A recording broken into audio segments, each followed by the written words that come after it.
Good afternoon, and thank you for joining us for this 13 Plus FastCast. I'm Mary Coleman. We want to jump right into your weather. Allie Potter joining us now. Allie, that wind out there, I had my hairspray bottle right at hand because I really needed it. Yes, absolutely. So yesterday we were dealing with that rain, lots of different severe thunderstorm warnings. Today, mostly those winds and cooler temperatures. So it's a nice little mix, but we got to get through the wind. And I will say, I feel like the most complaints we get usually on the weather front are these gusty conditions. 29 miles per hour so far, clocking in at the Tucson International Airport. Douglas, 37 for you. Sierra Vista, 22. And up to our friends in Sedona, 36 miles per hour. Those gusty winds will continue for the rest of our afternoon. Around 4:15, 32 miles per hour for Tucson, 22 in Benson, 16 for Wilcox, 17 for Sells, 23 if you're in Tucson around that 6:30 hour mark. The teens after more so those evening hours around 10:30 or so. Overnight's looking pretty calm. Taking a live look at our satellite radars, you can see any type of rain activities happening in Cochise County, so Wilcox, Pierce areas, even into Douglas. A little spotty though if you're in Sells and Sierra Vista. Right now though in the Tucson metro area, pretty clear and pretty dry right now. Timing around that 3:30 hour mark, picking up a little bit of activity if you're in Wilcox, Elfrida, and Douglas, and literally on the west side of the state, so the Sells area, parts of Avra Valley, and then west of Tucson. Now, I will say our models have been very spotty, literally, and sometimes they're saying that there's going to be rain in Tucson, and hours ago there was lots of rain, and now not really indicating that. But one thing for sure, we do have this blowing dust advisory going into effect at 4 o'clock though this afternoon and extending through 8 o'clock this evening. This does include the Sells area, parts of Ajo, Santa Rosa, all the way up to Casa Grande. Temperature wise right now, take a look at these temps. 96 degrees in Tucson, 83 if you're in Safford, the triple digits for us here in Marana, 85 in Benson, 75 if you're in Bisbee. That 7-day forecast, those temperatures starting to climb, unfortunately, Mary. 96 degrees for tomorrow with only a 30% chance, but that's actually going to be the greatest that we're going to see through the weekend. 20% starting on Friday, and those triple digits getting back in the forecast. Your weekend, unfortunately, looking more so on the warmer side. About a 10-degree increase than what we are seeing today. 104 for the high on Sunday with that slight chance for rain. Perfect. Thank you, Allie. You heard it. Skirt alert. That's right. Hairspray. Thank you.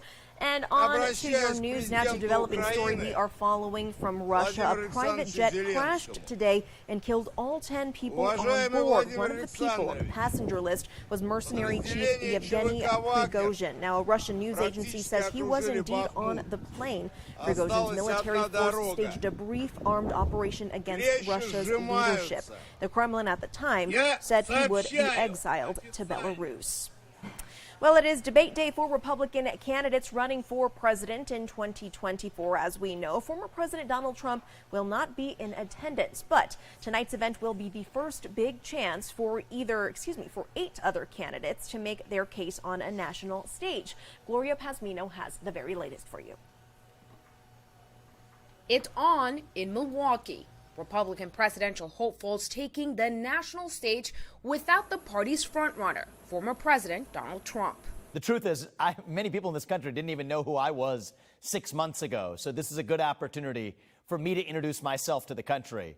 He's been on that debate stage countless times. He's also been U.S. president for 4 years. So if he wants to skip the first couple of them, I have no issue with that. I think he owes it to people. I don't think our voters, even people that appreciate what he did, and I'm actually one that appreciated a lot of what he did too, I don't think they're going to look kindly on somebody that thinks they don't have to earn it. 8 candidates met the Republican National Committee's criteria for the debate, including former Vice President Mike Pence, Florida Governor Ron DeSantis, South Carolina Senator Tim Scott, former New Jersey Governor Chris Christie, former South Carolina Governor Nikki Haley, former Arkansas Governor Asa Hutchinson, tech entrepreneur Vivek Ramaswamy, and North Dakota Governor Doug Burgum. Each one looking for and needing a breakout moment. When it comes to a multi-field debate like tonight, you're competing with time with 7 other candidates. You can't afford not to capture people's attention early on. The attention of voters like Carolyn Quinlan of Wisconsin. Well, I'm still learning about all of them. I've been really interested in DeSantis, Haley. I'm interested in her. Once this debate happens this week, it's off to the races. In Milwaukee, I'm Gloria Pasmino.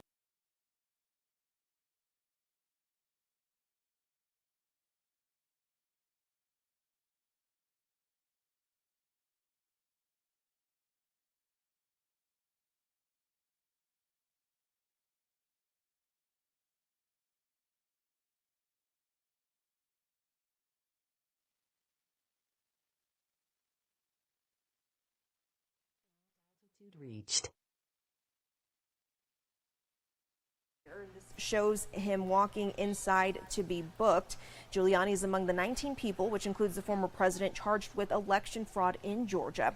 His arrest comes after he reached a $150,000 bond agreement with prosecutors. The former president is expected to turn himself in tomorrow. And now to the latest in Maui. The death toll stands at 115, with more than 700 people still unaccounted for. The recovery effort is now moving to what is left of multi-story buildings. Maui officials say all single-level buildings have been searched. The Maui Fire Department says there remains a couple of active wildfires, but those fires are not growing, and there was no active threat to people or buildings at this time. Another place seeing some destructive wildfires is Canada. Take a look at this video of a fire tornado in British Columbia. These fire tornadoes are caused by rapidly changing weather to form a spinning column of fire similar to a small tornado. Rain has helped fire crews with this fire, but not before it destroyed dozens of buildings in this area. And here at home, the Pima County Sheriff's Department is looking to hire new deputies. 13 News reporter Jack Cooper has more on how many positions they're exactly looking to fill. The department has a very large presence online. They use things like Facebook and Instagram to get the word out about hiring. Now, you might be wondering why I'm dressed like this. Well, the department gave me a chance to actually run the obstacle course and jump over the wall that recruits have to jump over. It's just right over there. Let's go, let's go, let's go, let's go, let's go. Now, this is just one of the many things that new recruits have to do. They have to get over this wall. Then they also have to run the 99-yard obstacle course, which you'll see me do in just a second. Now, there's also an extra step when it comes to training. Deputies first start behind me here at the jail, going through corrections officer training. Leaders say that's because it gets people hired sooner. They get more real-world experience, and it can be something to fall back on if being out on patrol doesn't work out. Now, as we've reported, there are big budget differences between the department and the Pima County Board of Supervisors, but I'm told that that will not get in the way when it comes to hiring new deputies. Just to make themselves available throughout the process. We only open up the deputy process 2 times throughout the year, and so we have certain dates set for the written exam, the physical fitness assessment, the interview. So we do ask the public that if they're interested, they need to help us in making themselves available so that they don't miss out on this great opportunity. Now, if this is something that seems interesting to you and you would like to apply, we have all the details and information that you need to know up on our website right now. Reporting at the Pima County Sheriff's Department Training Center, Jack Cooper. Back to you. And to a story on our website now. A crossing guard in Ohio is welcoming kids back to school. Forget this, her 50th year on the job this week. Crossing guard Roberta Bobby Wright was greeted by city officials to commemorate the occasion here.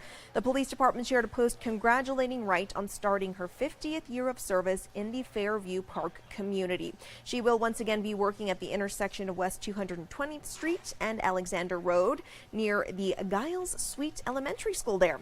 Wright has served as an auxiliary police officer for Fairview Park since 1987. So big congratulations to her, and a big congratulations to any cross guards we have here in this area who are also doing their time. I know I loved my cross guard, very personable with all the students in the area, as I'm sure yours is as well. We are going to leave you this afternoon with a live look outside. As Allie mentioned, things were picking up when it comes to the wind. You see some of those bugs on the camera there that just flew by, kind of taking a hit from some of that wind. So stay safe out there, drive safely, and we will see you back here at 7:30.